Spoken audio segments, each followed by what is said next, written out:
Fala galera, muito bom dia, Capitão Bob transmitindo aqui de Belém, mais precisamente perto do aeroporto de Valdecans, nosso pernoite. Cheguei ontem de Guarulhos, né?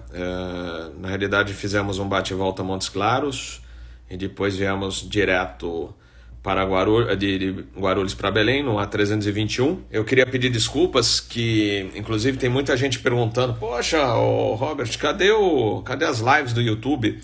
O PC, né, que é o notebook que eu uso para fazer as lives, ele tá com um problema de peça, né? Ele tá em manutenção, o cheque Charlie. E a gente está aguardando peça. Na realidade, essa peça já deveria ter vindo, não chegou ainda.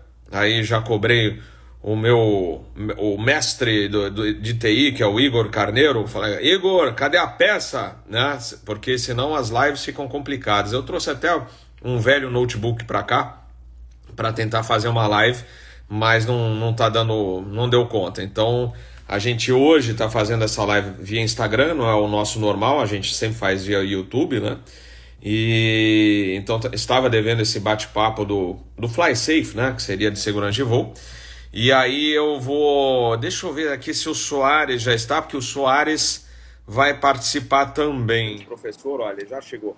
Soares, meu amigo, muito bom dia, bem-vindo a bordo. Como é que você está, meu amigo? Tudo bem, Robert? Como é que vai? Muito bom dia. É um prazer estar com você aqui. Agora no Instagram, né? A gente tá chique. Em tudo quanto é lugar, estamos falando aí. É um É prazer, verdade. Robert. É verdade. Normalmente, como eu comentei agora há pouco, né, a gente faz essas lives no FlySafe, lá no YouTube, só que o notebook não ficou pronto. Eu estive de férias por 15 dias. Achei que quando retornasse, eu estava nos Estados Unidos, a peça já ia ter chegado lá em Porto Alegre, mas não chegou. Então eu tô nessa. O notebook só funciona agora em casa, porque ele não. O problema todo é a tampa do note que quebrou, e aí eu não consigo transportar na mala de viagem. Então por isso, pessoal, que as lives estão quase que suspensas, porém eu acho que no dia 29, na semana que vem, eu vou estar em casa, então eu consigo transmitir de lá o Asa News, que vocês gostam também. Mas, Soares, antes da gente começar o nosso bate-papo desse acidente absurdo que foi do A320 Neo da Latam lá em Lima, eu queria que você fizesse aquele anúncio importante Ah, do sim. evento, né? Então, Ah, manda sim. brasa, o espaço está aberto para você. Então, Robert, e olha só que coincidência, né? Esse acidente que ocorreu lá é impressionante, né? Apesar que a gente não tem mais informações ou informações seguras a respeito do que causou aquele acidente ali, mas eu acho que é um grande alerta. Esse acidente é um grande alerta. Graças ao bom Deus, nós não tivemos nenhum paralelo aqui no Brasil, mas já tivemos coisas bem que se aproximou muito daquilo ali, e nada impede, né, que um acidente desse ocorra, se não aprendermos com esse acidente, se não melhorarmos os nossos processos aqui. Mas aí, depois a gente vai falar sobre isso. Agora, tem a ver, justamente, eu estou aqui na ESPM e nós teremos amanhã, quarta-feira, às 19h30, no auditório lá da Universidade Anhembi Morumbi, né? Aliás, não é um auditório grande, você sabe, Robert, não é aquele grande, é um outro auditório ali no campus Vila Olímpia, na Universidade Anhembi Morumbi, é um auditório interno lá, chegando lá, você vai saber onde que é. Precisa se inscrever pelo Simpla, no arroba, vai estar no arroba Espaco Aéreo, né? Na BIOS vai estar lá o link, né, para se inscrever. Vai ser muito bacana. Olha só, Robert, o título, né, que justamente decisões assertivas. Olha só, decisões assertivas em situações de emergência, né? E se nós formos ver, né, Robert, você, aviador com muitos anos de experiência, comandante, já passou por uma série de situações complicadas, adversas, enfim. E como é importante tomar decisões assertivas. Eu digo que é quase imperativo na vida do piloto ou do controlador de voo. Então, é uma coisa que tem que estar na nossa cabeça isso. E é um processo simples? Não é tão simples assim. A cultura de segurança de voo, né, fala sobre processos de decisão, né? Então é realmente muito importante. E é esse assunto que nós vamos tratar, baseado o case que nós vamos falar, o famoso comandante Sully, quem lembra, né? Aliás, tem até o filme, foi com o... Como é o nome dele? É um filme muito bom. O filme é muito bom, mas o relato é melhor ainda, né, desse acidente. Esse acidente é um case de sucesso, porque foi uma decisão perfeita, né? Até pelo resultado, não morreu ninguém, graças a Deus, e era uma situação para ter um grande desastre. Quer dizer, imagine essa aeronave caindo lá na cidade de Nova York, em Manhattan, a desgraça que não seria. Mas é um case de sucesso, nós vamos comentar esse acidente e vamos levar a audição numa imersão a respeito de decisão. Eu acho que vai ser muito legal, estou muito ansioso. Quarta-feira, amanhã, às 19h30. Então, quem quiser participar é só... Vai ter um link também, né? Vai ter um link também de tradução, transmissão ao vivo. Isso vai estar no Instagram, né, Daniel? Vai estar no Instagram esse link. Se não puder participar, vai ser um negócio muito bacana. Tá bom? Aí, galera, esse é o recado. Então anotem amanhã, hein? Amanhã, 7h30 da noite, com o nosso mestre Soares aí, uma palestra super importante para quem é, não só para quem é aviador, mas para quem curte aviação, quer entender um pouco mais e se não conseguir participar no local, vai ter o link e vocês vão poder acompanhar essa grande palestra. Mas, Soares, voltando então ao assunto Latam, né? Do acidente de Lima, quando a gente assistiu as primeiras cenas, né? Logo a gente ficou espantado, né? Falei, como que um negócio desse acontece?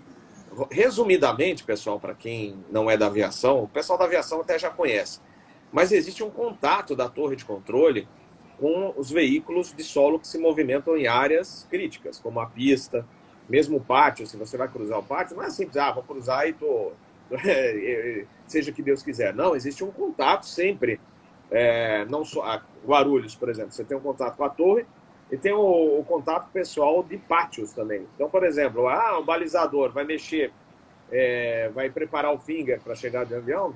Não é um cara, estou sabendo que vai chegar agora. Não, existe uma área de controle. O cara avisa pro rádio, pro pessoal de terra. Então, Bravo 3, controle, prossiga. A 320 na final, né, da Latam vai para o box 308. Estou ciente, vou lá e aí é o que vou receber o avião. E a torre também. A torre, bombeiro, vou fazer um simulado. Vamos, tá livre aí? Está. E eu, inclusive, eu queria citar aqui, muitos anos atrás, nos tempos áureos de AETA, da Associação de Seguro Tráfego Aéreo, que a gente era entusiasta da aviação, a gente foi trocar a lâmpada da pista no aeroporto de Guarulhos, com o pessoal de manutenção. E era assim, então você tá lá, tá o pessoal trabalhando lá no meio da pista, na madrugada, que a gente foi de madrugada, gente. E aí tá trocando aí a torre. Pessoal, sai daí que vai decolar o 757 da Araruba. Aí ele saía da pista e aí aguardava a decolagem e voltava a trabalhar.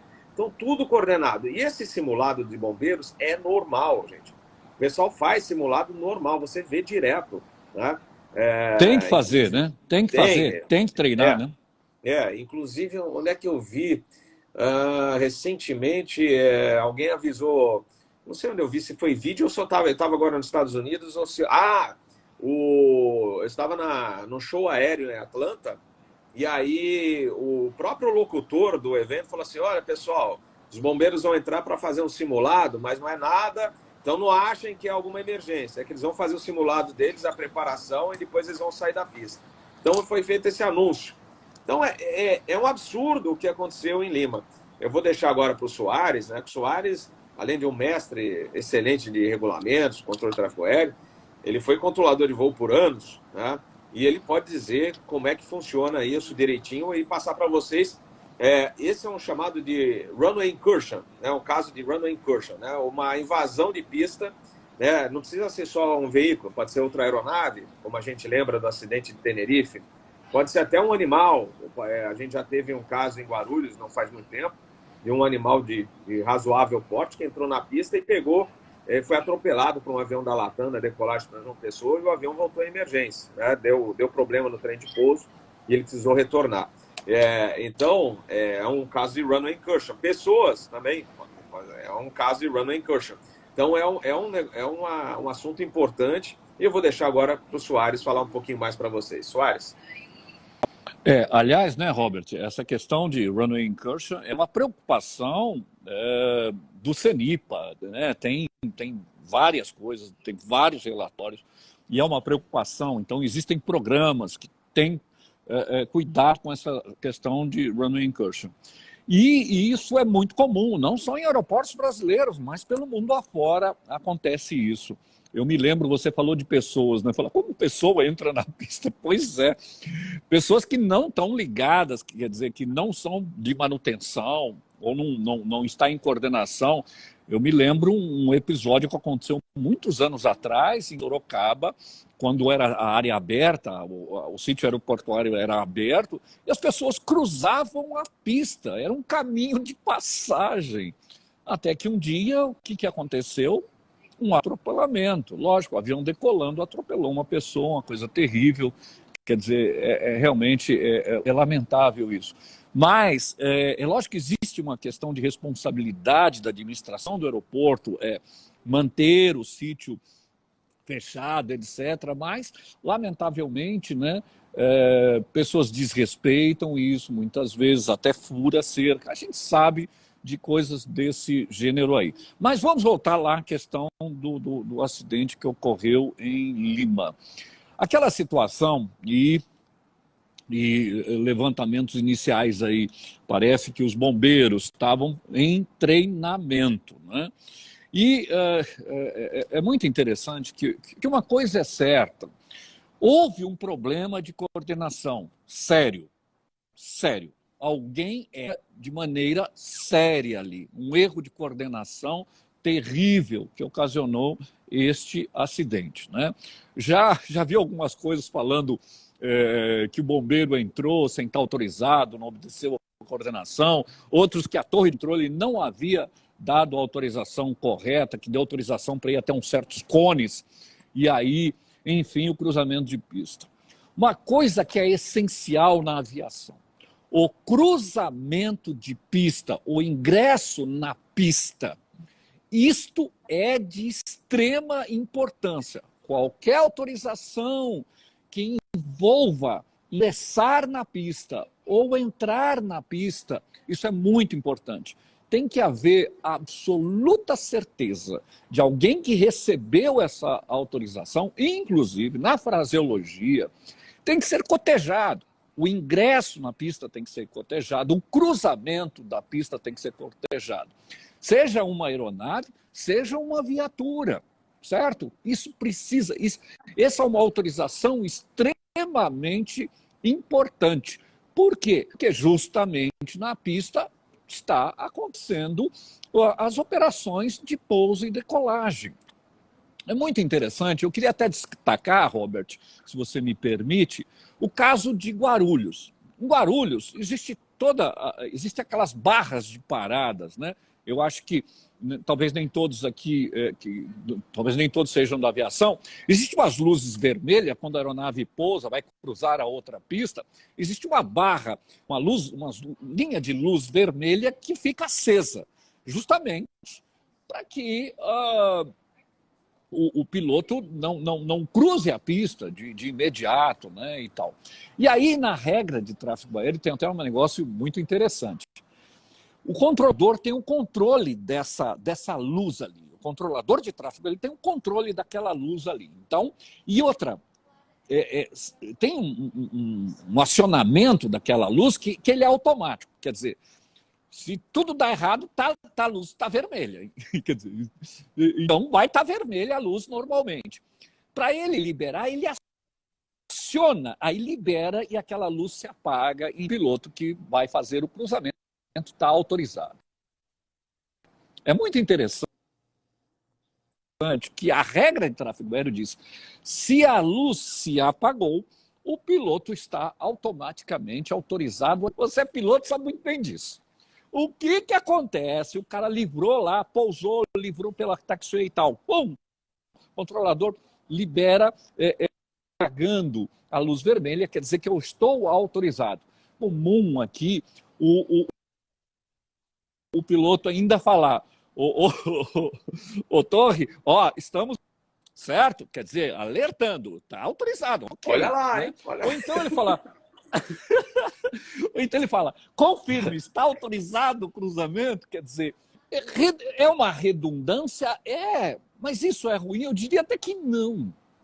Porque se ocorre Não, alguma falha, alguma coisa... E digo mais, Soares, às vezes o que acontece? Ele já apaga a barra de parada, só que na hora que o avião vai cruzar, ela acende de novo, porque ela tem um tempo e ela acende. E aí a gente freia, né? Às vezes o passageiro estranho, nossa, dá aquele freio, né? Dá aquela freada assim, Torre, acendeu a barra de novo, agora apagou. Aí a gente passa. Porque no automático ela vai estar acesa. É que você aperta, ela tem um tempinho, você tem que passar. Se passar, ela acende de novo, por uma questão de segurança, então ela acende. Mas é muito comum os pilotos falarem assim: tô cruzando, olha. Aí outra coisa, eu tenho certeza absoluta, o Robert vai me confirmar. Antes de cruzar, ele ainda olha. E dos dois lados. Clear left side, clear right side. E dos dois lados. O lado da aproximação e o outro lado. Você fala, para que do outro lado? Não precisa. Mas você sabe lá se tem um louco em emergência na situação contrária? É um exagero? Talvez sim. Mas é importante a gente ter essa preocupação. Eu tenho certeza que todo piloto, quando vai cruzar uma pista ou ingressar numa pista, ele tem extremo cuidado para fazê-lo. Por quê? É uma questão de treinamento, tantos relatórios a gente vê sobre incursão. Quer dizer, existe uma preocupação enorme com isso. Eu digo, qualquer piloto tem esse cuidado. Agora, vamos lá. Então, falando da importância de uma autorização de ingresso na pista ou cruzamento. Agora, vamos lá. Não há aves que cruzam o ingresso na pista. Outras viaturas podem ter autorização para se deslocar na área de manobras. Quando eu falo área de manobras, a que eu me refiro? Me refiro à pista, sim, que é a área de decolagem, e as taxiways, que é justamente onde se deslocam as aeronaves. Viaturas de serviço, por exemplo, o bombeiro vai se deslocar nessa área de manobras. E, para tanto, precisa de autorização, mesmo em situações de emergência, atender emergência. Aliás, muito mais nessas situações, é óbvio. Tem que estar em contato. E o contato é importantíssimo que seja um direto com o controle solo, ou com o controle propriamente, né? Depende do caso, ou configuração do aeroporto. Normalmente, é feito no controle solo, tá certo? Mas é uma frequência direta da torre de controle, certo? Por quê? Justamente para que se tenha uma coordenação direta. Robert, na minha vida inteira eu briguei com isso. Por quê? Administrações de aeroportos querem fazer isso via um contato indireto, que seria um contato rádio que se faz com o cara do solo que vai coordenar. Qualquer coisa que haja de um ponto, né, você tem aquele problema. Todo mundo sabe daquela história do telefone sem fio. Um que fala para outro, fala para outro, fala para outro. Isso é problema na certa.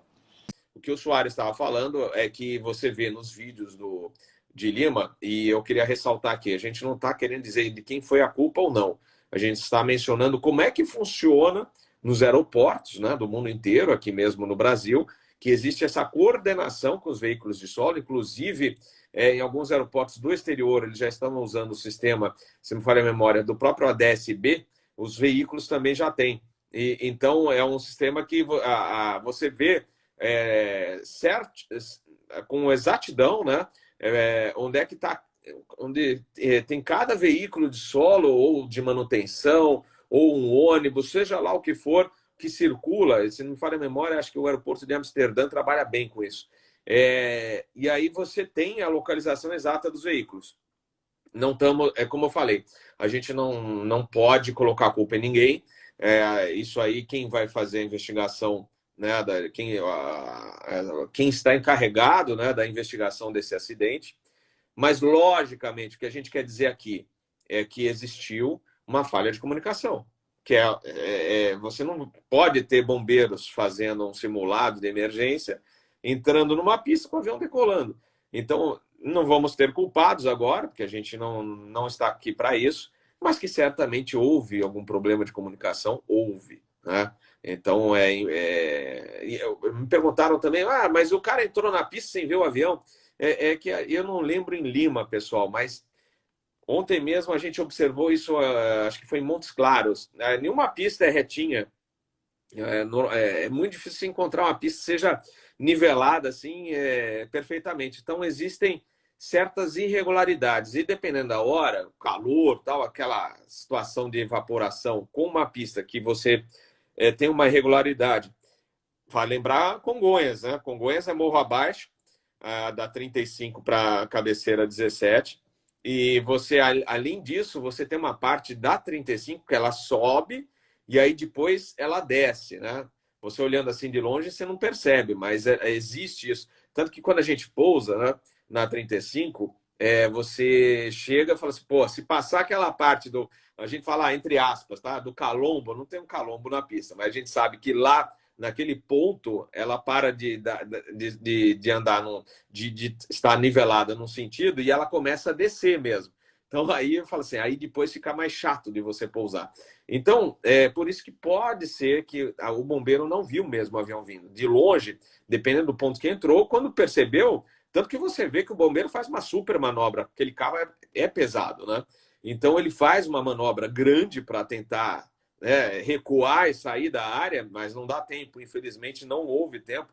E a gente comentou também, e deu sorte, muita sorte, que o avião não estava rodando já para decolar, que poderia ter sido pior. Vocês imaginam se ele já tivesse saindo do solo, né, e pegasse aquele caminhão e voltasse para o solo, né, já levantando o voo, teria sido pior, né? Então, houve tempo, né, de fazer toda a evacuação. O avião quebrou o trem de pouso, saiu, né, pela lateral direita, perdeu o motor, e parabéns à tripulação, show de bola, feito a evacuação corretamente, e tanto que a gente não teve mortos, né, nessa evacuação, no próprio acidente. Infelizmente, alguns bombeiros perderam a vida na colisão com o veículo, mas é uma coisa que não deveria acontecer. Realmente é isso, né?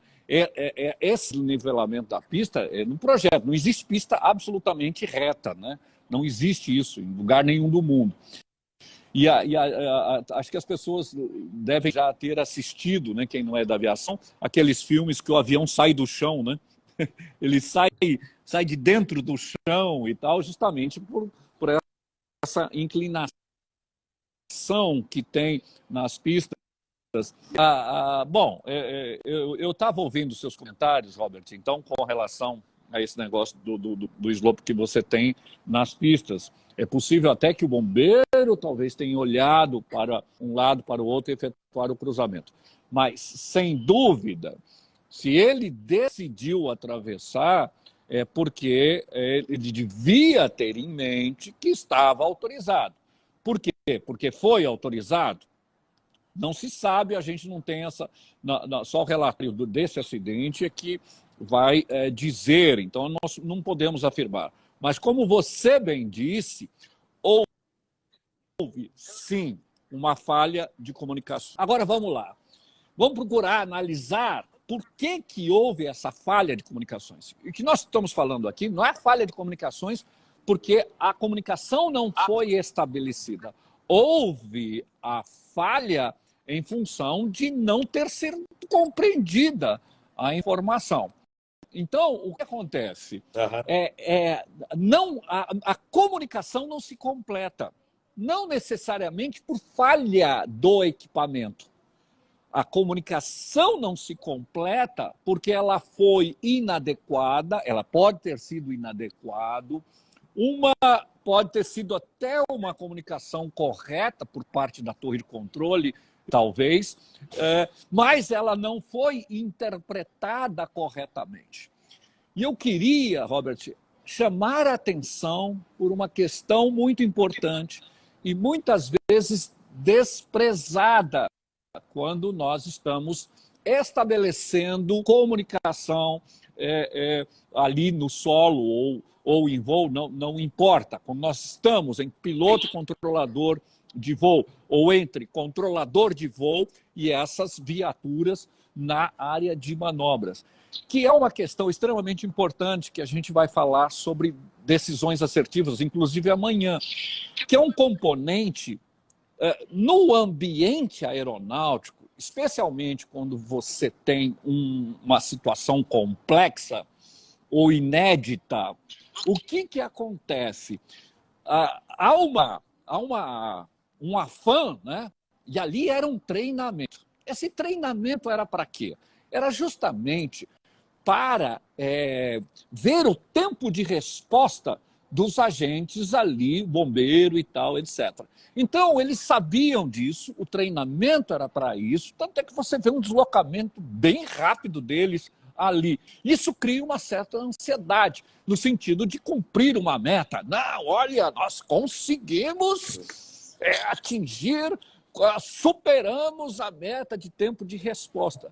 E isso, de certa forma, é negativo no sentido de que esse afã ou essa adrenalina que se coloca na ligação, o cara vai deixar de lado o aspecto de ter uma postura de responsabilidade, especialmente relacionada ao ambiente, ao ambição, né? Situacional ali. E o cara só fica no foco de tem que fazer isso, eu tenho que atender. E ele precisaria cruzar a pista. E aí, de repente, quer dizer, eu estou aqui falando, né, mas eu estou levantando possibilidades do que aconteceu essa falta de coordenação. Esse acidente ocorre por falta de coordenação. Agora, por que teria ocorrido isso? Isso pode ter sido um fator muito importante. Na fraseologia, a gente dá aula de fraseologia, de tráfego aéreo nacional, internacional, e a gente sabe muito bem que muitas vezes eu recebo Você pega aquele acidente de NAT, né? Terrível. Duas aeronaves se chocam. Uma aeronave foi lá em Linate, que é aquele aeroporto, espécie de um aeroporto secundário, né, de Milão. Duas aeronaves se chocam. O Scandinavian, autorização, foi o Scandinavian e o jato executivo. E um jato executivo. Pois é. Um acidente terrível, terrível. Aliás, esse acidente de Lima, como você bem disse, ele estivesse saindo ali, porque foi o que aconteceu com o Scandinavia. Ele tentou puxar, né? Quando o piloto viu, tentou puxar e aí bateu, aí foi um estrago terrível. Ele saiu para a direita, pegou, entrou no hangar. Foi uma coisa terrível. Esse acidente da TAM, de certa forma, lógico, foi perda de vidas no caminhão de bombeiro, isso é lamentável, é muito triste, mas, por sorte, não houve no avião. Era para ter sido um acidente de grandes proporções, né? Lógico que se lamenta, lógico, não teve jeito ali, bombeiro, porque bateu no trem de pouso ali, né? Eu fiquei também impressionado, Robert, como é que não pega fogo, né? Você vê a asa arrastando no chão ali, eu não sei como não vaza combustível. Chegou uma hora, ele começou, realmente houve o incêndio, né? O início. Ele perdeu o motor, né? E você vê Mas os bombeiros, é triste, né, falar, mas os bombeiros já triste, né? Eles deixaram lá também. E vieram atender, né? E um veículo, lógico, você tinha uma equipe a menos e um veículo a menos, mas já tinha uma equipe grande lá e acabou fazendo o serviço acho que até mais rápido. Um pronto atendimento. Né? Sem dúvida, já estava ali, né? Já estava lá e o trabalho da tripulação foi excelente na parte de evacuação, que é muito treinada em simulador, e de evacuação. o CAP dos comissários também. Vale ressaltar a Latam Peru. A matrícula é chilena, mas o voo era Latam Peru. E o absurdo, né, Soares? Os pilotos foram presos. Não, isso... Rapaz, olha, eu falo... A gente acha que é só no Brasil que acontece barbaridade. Olha que absurdo isso. Eu não sei baseado em quê. Baseado em quê? Não tem o menor sentido isso. Isso, olha, não dá nem para comentar uma estupidez dessa, né? É uma barbaridade. Qual é a alegação? Não dá para entender qual é a alegação. Não, o piloto quis matar os caras do bombeiro. Quer dizer, não tem o menor cabimento um negócio desse. Não, é lamentável. Isso é jogar tanto... para debaixo do pano as responsabilidades, né? Pois é, e quando circulou, né, o ofício de uma das instituições voltadas, né, das associações mundiais, né, falando sobre o caso, a gente até desconfiou, não, isso aí deve ser fake. E aí entraram no site, tá, falando, não, pior que é verdade mesmo, eles estavam presos. Não, é brincadeira. Eu vi isso, eu falei, isso é fake. É tão absurdo que não pode ser verdade. Então é verdade. Eu estava achando até agora que isso era fake.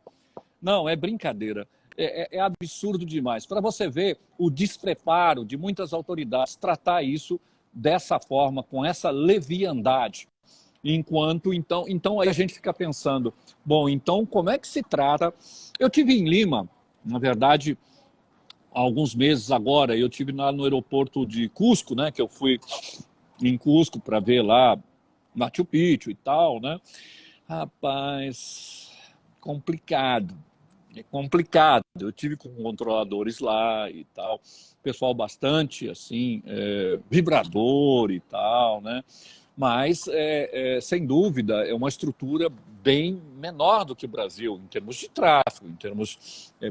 É bem complicado. Mas eu acho que isso é um grande alerta, gente, sabe?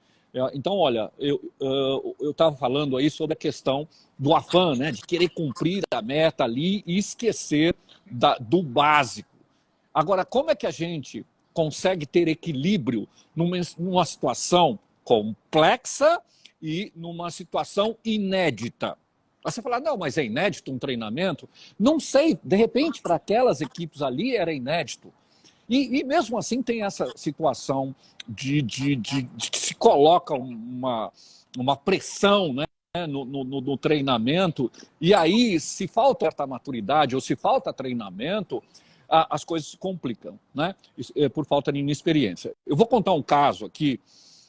Eu pertencia ao Salvaero, o Salvaero ficava do outro lado. E não sei se você se lembra, Robert, tinha o Salvaero do lado, era o bombeiro. O bombeiro de aeroporto, ele tem características específicas. O bombeiro de aeroporto tem que ser um bombeiro treinado, um bombeiro aeronáutico, para fazer atendimento de aeronaves. E esse atendimento ele tem toda uma característica especial, tem que haver treinamento. Então, sem dúvida, as equipes de bombeiro de aeroporto têm que ter treinamento específico para atuar no aeroporto. Quem servia na época o bombeiro ali era o grupamento, acho que era o 4º GI, eu não sei se ainda hoje, mas do bombeiro da própria capital. Mas eram equipes que ficavam ali. E certa vez nós fomos lá, contato que estava muito próximo, então a gente fez amizade com o pessoal e chamaram a gente lá no horário que estava dando treinamento para os bombeiros lá. Robert, pasme, você não vai acreditar. Tinha um bombeiro mais experiente, teoricamente, dando instrução para os recrutas novos que tinham recém-chegado para compor as equipes ali, né, e tal, etc. E o cara estava falando sobre a numeração da pista, né? E falando sobre a numeração da pista, eu quase caí o meu queixo quando eu ouvi. O cara, porque um dos recrutas perguntou, mas que número é esse que tem aí, né? Era 1634 na época, né? Por que 1634? Falou, não, isso diz respeito, está relacionado à delegacia de jurisdição de um lado e do outro. Não. Juro por Deus, juro por Deus. Era o cara que estava dando treinamento, cara. Era o cara que estava dando treinamento. Então a gente não pode, em hipótese alguma, desprezar o treinamento dessas equipagens que atuam dentro da área de manobras. Tem que ter informações fidedignas, tem que ser treinado por pessoas que tenham experiência nisso. É muito complicado.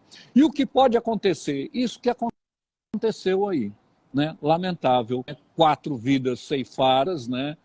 Essa tragédia poderia ter proporções muito maiores, infelizmente, e então é questão de treinamento. Então a gente vê que não se pode desprezar isso. E outra coisa, eu não sei como é em Lima, não sei, mas aqui em São Paulo, por exemplo, em alguns aeroportos aqui do Brasil, você tem essa comunicação de viaturas e de bombeiro sendo feita de maneira secundária. Tem que ser direta. Eu sempre falei isso, tem que ser direta. Ah, vai questionar. Ah, o cara não tem experiência, vai atrapalhar as aeronaves. Não importa.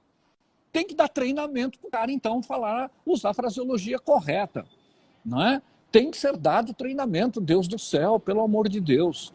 Porque é inadmissível isso. Né? O contato, então, do controle solo com as viaturas na área de manobras é essencial. Isso está previsto na regra de tráfego aéreo. Acontece que nego dá um jeito. Não, faz essa comunicação indiretamente e aí fica aquele telefone sem fio. O que vai acontecer? Vai acontecer esse problema. Quer dizer, a comunicação não se estabelece de maneira direta e aí há confusão, e uma confusão pode acontecer o que aconteceu em Lima. Eu acho que esse acidente é um grande alerta para nós aqui. Graças a Deus, no Brasil, nós não tivemos nada com essas profissões aí, né? Mas se nós não acordarmos ou não despertarmos para isso... tem que tomar cuidado. E você mencionou daquela invasão de pista lá em Sorocaba. Eu lembro do dia que o aeroporto de Guarulhos inaugurou, que o povo invadiu o aeroporto, gente. Eles entraram pelas pistas e pelos pátios. Era a população que não conhecia um aeroporto, não conhecia um avião. E quando inauguraram o aeroporto de Guarulhos, eles invadiram as áreas de manobra. E naquela época eram poucos voos. O dia da inauguração não tinha, foi de manhã e depois à noite os voos saíram, a questão dos voos da Força Aérea, etc. Né? Foi um oba-oba, estava lá no dia para dar uma olhada no 747 da Varig, então eu me lembro disso. Mas voltando ao assunto, outra coisa, né? Cruzamento de pista que a gente comentou no início, né, Soares, né? Daquela atenção que a gente tem. Por exemplo, o avião que alinha na pista paralela está aguardando a decolagem, a autorização da torre para decolar, a gente desliga as luzes de decolagem, né? Apaga praticamente tudo, fica a strobolight ligada. Por quê? Porque é para mostrar para o cara que está cruzando que vai tranquilo que está tudo desligado aqui, a gente não vai decolar. Agora, se o cara que vai cruzar, de repente você está com todas as luzes ligadas, fala, opa, é normal o cara que vai cruzar falar assim, ô Torre, o avião está decolando ou tá parado mesmo lá? Então você ingressou na pista, não recebeu autorização para decolar, desliga as luzes. E aí, porque é um sinal para o cara que vai cruzar que você está, que tá tudo tranquilo para você cruzar. Se não me falha a memória, alguns aeroportos da Europa, não sei se nos Estados Unidos já tem isso, acho que através do sistema ADS, as próprias viaturas também já contam com a identificação correta nas telas, né? Não é verdade? Acho que a Amsterdã já tem isso. É verdade. Inclusive, isso vai ser muito bom. Acho que o Flight Radar, que é o aplicativo que o pessoal usa para ver aviões, se você puxar lá para Amsterdã, se não falha a memória, hein, gente? Posso estar enganado. Se você abrir o mapa do aeroporto para ver a movimentação no solo pelo Flight Radar dos aviões, vocês vão ver as viaturas também. Algumas viaturas já equipadas com o sistema. E aí você também vê os veículos que estão trafegando pelo pátio. Então é super importante isso para a segurança, para aumentar os níveis de segurança de voo. Cotejamento é super importante. O que é cotejamento para o pessoal que não é da aviação? É você repetir a autorização dada, né? como o Soares falou, tem que compreender e realmente... outra coisa que é importante, né, Soares, que a gente já falou nas nossas lives no YouTube. A gente vê, infelizmente, o controlador de voo, às vezes está sobrecarregado, não estou falando isso no aeroporto. De modo geral, aeroporto é mais difícil acontecer, mas no controle de ACC, de APP, do radar da terminal, ou radar de controle de área, que, por exemplo, Brasília e tal, você pergunta ou dá uma resposta para o controlador, que às vezes nem é correto, que você entendeu uma coisa e você está indagando. É isso que foi autorizado? E ele não responde. Ou não responde, ou dá ciente e não te respondeu nada e você, de repente, fala, não vamos fazer porque acha que ele não entendeu. Então, é importante que o controlador de voo também esteja atento, né, aos cotejamentos, às respostas dadas pelos voos ou, no caso das viaturas, para ver se realmente é aquilo que foi autorizado ou foi solicitado. Exatamente. Aliás, aquele comentário que eu fiz do Linate foi exatamente isso, não é, Robert? É a questão do readback e o rearback. O readback é o piloto cotejando, quer dizer, eu entendi isso. Se não há uma contestação do controlador, o piloto imediatamente tem a sensação de que aquilo que ele cotejou é realmente. Por que ele tem essa sensação? Não houve contestação, quer dizer que então é exatamente isso. Esse foi o grande problema lá em Linate, porque o piloto estava numa situação confusa, mau tempo, congestionamento, o radar estava fora, quer dizer, é um outro acidente extremamente importante, um case muito importante por causa disso, né? O piloto ele faz o cotejamento em função daquilo que ele entendeu. Na verdade, ele não entendeu bem, né, o que estava acontecendo. Ele tinha uma expectativa e ele acha que era aquela expectativa que o controlador tinha falado. E ele coteja a expectativa. Como controlador de o readback, né? Ele não disse que não era aquilo, ele tinha certeza que estava totalmente errado. E isso acontece em 2 episódios, porque ele segue um caminho diferente, não tinha o radar lá, né? Porque estava inoperante. Aliás, esse acidente tem um monte de coisa assim com problema. E aí ele vai no lugar errado, e o pior, na hora lá do cruzamento, novamente houve outra falha na fraseologia, houve falha nas comunicações ali, ele entende errado, o controlador autoriza o cruzamento quando estava o Scandinavian decolando.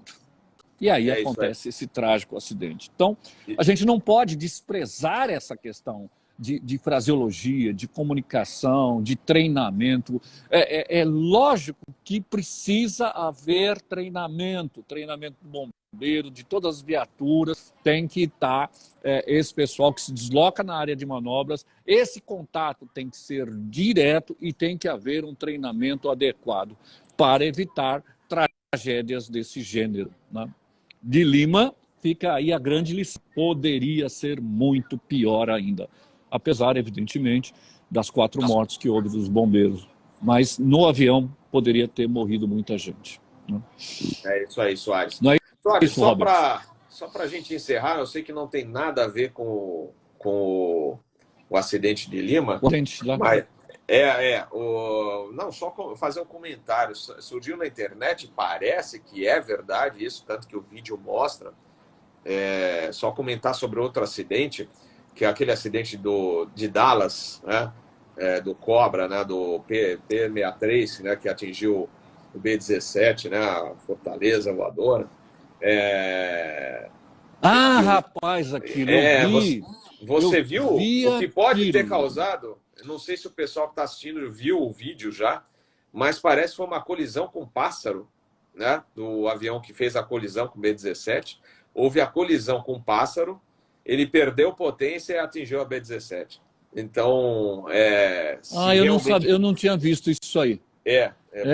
Ele teve uma colisão com o pássaro e perdeu o controle, então. Ele perdeu a potência no motor, ele começou uma descendente e aí acabou atingindo a B-17. Inacreditável, né? Uma coisa que a gente não espera que vai acontecer. Nossa.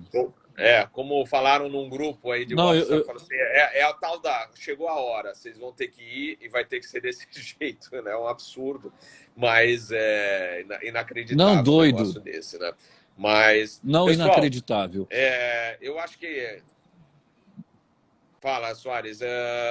Eu acho que a gente já pode encerrar nosso bate-papo de hoje. É o seguinte, Robert. Pode falar. Que uma colisão em voo, Robert, já é uma possibilidade raríssima, né? Acontecer quando eu vi aquele acidente ali, eu falei, caraca, como é que é um negócio desse? Uma colisão de duas aeronaves em voo é estatisticamente, quer dizer, é uma coisa extremamente difícil. Mas como era ali, né, uma apresentação e tal, num primeiro momento, Robert, sabe o que eu pensei ali? Assim, vendo aquilo ali, me lembrei novamente de Sorocaba no show aéreo. Me lembrei de um show aéreo em Sorocaba, naquelas épocas que tinha aqueles shows aéreos e tal, bastante tempo atrás. Me lembro uma vez que tinha um show lá, e então você tem ali a arena das apresentações. E é óbvio, quando você tem tipo festa, assim, tem lá toda uma programação, né? Tanto as aeronaves vão fazer isso, vão fazer aquilo, saem da arena, entram outras, e é uma coordenação que se faz junto com a torre de controle, passos para uma outra aeronave decolar, que são chamadas janelas, né? Onde pode permitir uma aeronave sair, outra chegar e tal. E me lembro de uma vez, certa vez, estava tendo o lançamento de paraquedistas, e aí entra um Brasília da FAB, entrou e atravessou no meio dos paraquedistas. Deus é brasileiro, Robert, eu tenho certeza absoluta disso, porque tem umas coisas que é para ser uma tremenda de uma desgraça, e então simplesmente não acontece nada, graças ao bom Deus. E o cara passa com o Brasília. Lógico, não viu NOTAM, não viu que tinha torre de controle, quer dizer, tudo errado, né? Mas eu pensei, quando eu vi esse acidente daquela aeronave batendo no B-17, eu falei, caraca, de repente o B-17 estava entrando no lugar errado. Eu pensei nisso. E o cara em curva pode não ter visto. Na situação de curva pode não ter visto. Porque isso acontece. Você está executando manobras e fica encoberto, né? E de repente, eu não soube mais detalhes sobre esse acidente. Agora surgiu essa questão de pássaro, eu realmente não sabia. O vídeo mostra, aparentemente, existe um pássaro, né? Pelo que a gente recebeu, né? Existe essa colisão aparente. E aí o avião perdeu a potência, começou uma descendente e acabou atingindo a B-17. Mas, Soares, eu acho que o nosso bate-papo foi excelente.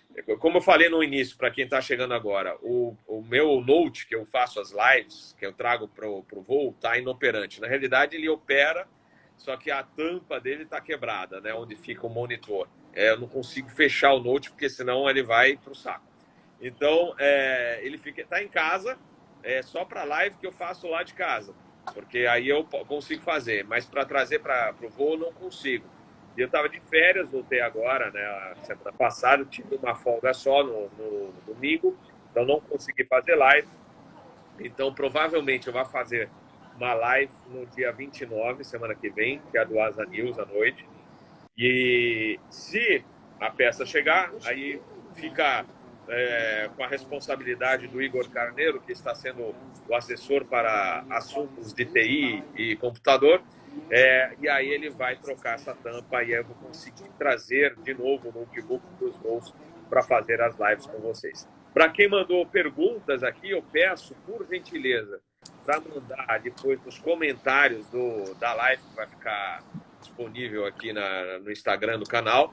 Vocês mandam e a gente vai respondendo, Soares também. Soares, passa de novo o Instagram do Espaço Aéreo, porque, inclusive, Sim, vocês podem mandar diretamente para o Soares a pergunta. É @Espaco Aéreo. Falou, Robert? Valeu, muito obrigado, Soares. Obrigado aí pela participação. Muito bacana estar conversando com vocês.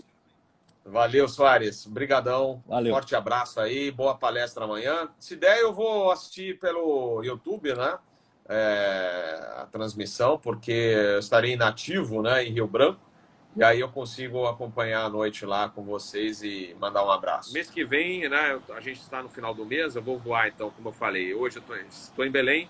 Saio à tarde para Brasília e Rio Branco. Amanhã em Rio Branco o dia inteiro. Saindo na quinta-feira à tarde, Rio Branco, Guarulhos e um bate-volta Porto Alegre. Na sexta para o sábado, um bate-volta Recife na madrugada. Então sai à noite, chega lá em Recife, acho que sai 1h15 da manhã, volta, chega em Guarulhos às 4h. E aí, Captain Bob estará de folga do dia 27 ao dia 30, mas no dia 29, provavelmente à noite, a gente fará o Asa News, lá diretamente da cidade de Tupandi, no Rio Grande do Sul. E aí com o notebook tudo certinho, vocês conseguem participar no chat com mais tranquilidade. Soares, você será bem-vindo também. A gente, de repente, marca lá para você dar um alô para a turma durante a transmissão ao vivo. Falou, galera. Bom dia para vocês. Ótima tarde. Valeu. Também. E, pessoal, cuidado que os CB já estão aí, estão voltando ao cenário. Então, mais combustível aí para vocês, que os desvios estão acontecendo e principalmente os alternados também estão com CBs. Então, fica de olho aí no gerenciamento do combustível abastecido, principalmente nos voos à tarde e à noite, tá bom? Um abraço para vocês e até a próxima. Valeu, Soares. Tchau, tchau. Valeu. Um grande abraço a todos. Tchau, tchau.